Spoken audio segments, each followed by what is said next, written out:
Production. Good morning everyone. Mayam hujikse ayuki matamni pung tara makai katang hendak tawre abako. Ado aina ngarang mamana pirakpa poching se nungsa sing asi yam phai abako. Ado nungsa se saring ida pochai sing ge phawdong na ne tham ge na aina phawdo ge na tawre abako mathakta pukhat ge na. Ado mayam aingona jangkok se veite aba veite badu aina dum pukham da punma hapcha ve smai tawdom na. Ado pukham su aso su veitri bako. Khara macha macha wer punmak da smai tawraga nungsa sabani ne dum mathakta thammu ge aina ne ko mayam smai taw thame.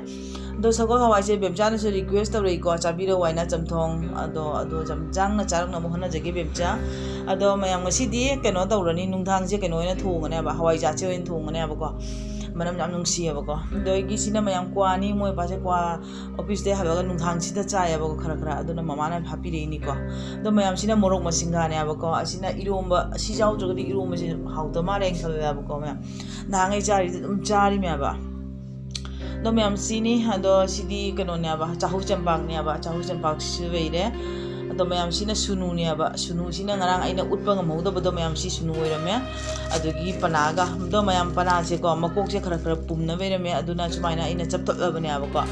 ado mama na ka khatang khajikra dum happy re ne ba ko sunu pana kwa oina ba ina happy re ne ba ko do pana di si dum thoi ba do mayam sini do chahau chengjung se ek to khara thongna cha khare ngasi di jam haw ya ba namna ba oradana do mayam sini se chahau cheng se jamna di pirak de ba ko mayam si tani mar masinga sini ya ba khwa yam pa mi se da kwa budi jam mita de jam cha da bani na moi ba gi di jam pam ja ba ado di hawai ja da kang basum ga pa me do mayam sini ayu ji mathakta phawdo gi ya ba ko do mayam sidi iro ma cha drom ni abu ji di ko ado I bemcha gi request kana video nga tawrani ado gi hawai maru se asi di du daba da thamane ba ko mayam ado mayam ai gi utunga se ngana ni packet ama thukai na daba da hapchan gare asi je packet ahum ta ni dum nungsa la thong yai tawri ne ba ko do mayam sini ai ji nungsa da phawdo gi ko mayam mathagi video mu ji nga se ba ko mayam ina mathaka dring ida mayam da keno mengan jage do mono gi ung se mono room ni ba ko ado mana ngarang pore ni ba se mayam na hana ma mu pora me ado mayam ma se ma chapi changa ve se asina khu gi kang ni ba ko mayam sini ba ko ado mana si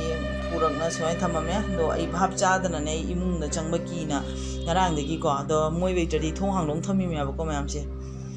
ado sini mayam ai ji kha kana tawre nga phau kana tawre jai re ba si ga mayam nga se ngarang mama na pipa nga du ne ba ado ina mai de jai thong na dum thami bane dum daba da hapja ba ga ina kano da tiffin hapja ba ga thamma ga ina do ani thong aswa mai jai thong na thamma ba ko mayam prek la ore ba ko thangdar ma ga ne mayam ai mathak ta mo pochai phau ru ya ba ko adum ayam mathang ai gi video se dum jeng mina sya ba nga si video se mayam sina mungara aina ne mayam jengan ba ngamau da ba ko ado hawai maru ju khara jawre ya ba ado ai khara di khokto ye khara budi khokto ya ba ko mayam se khara khokto ga hore thong na ya thammi ma ba ko ai si ju khara jawre mayam hojik se pungani ani kya na ta se ani makhai ta re mayam ai mathak da gi pochai singe puthana ba ya ba ko kwa si ju prek wa me kaino ai du ko mayam mathak ka uchi ngata ko aduna ai jang kuina thamdra ba ado mayam morok si su prek wa ro me ba ko aduna puthana makha da ba ya ba ko jang kuina phawro roi ga na nga ka phawro di phagadam ne ba do su phawdre puthana ba ya ado mayam sina ne hojik ne hijang na pi jon bang ba ko ado sigi hanu bse masai mayum digi pujarak ba hanu bane ba ko aduna magi posing ge jam pha ba ko aduna dum khara ba hore mayam punumak siga ne dum ba kaya na 40 dan ne ba punumak siga hore ba ko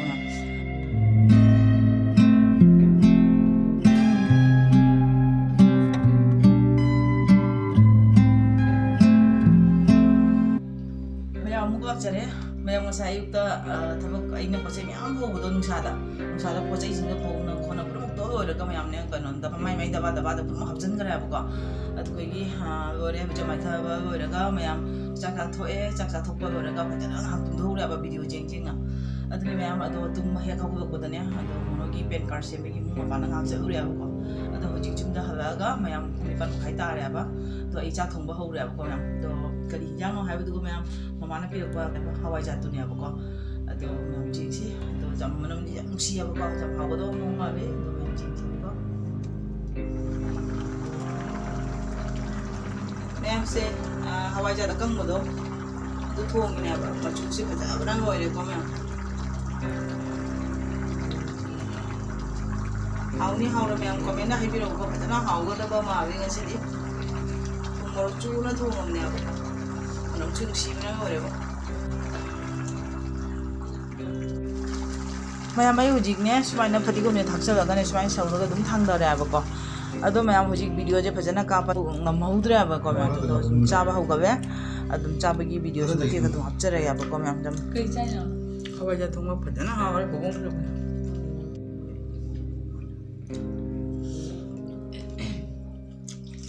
ꯃꯌꯥꯝ ꯐꯖꯅ ꯍꯥꯎꯔꯝꯃꯦ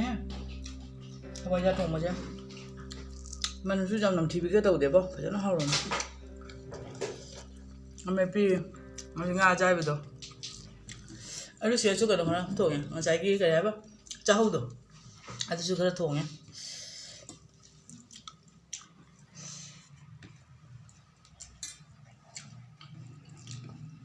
hawra hawra me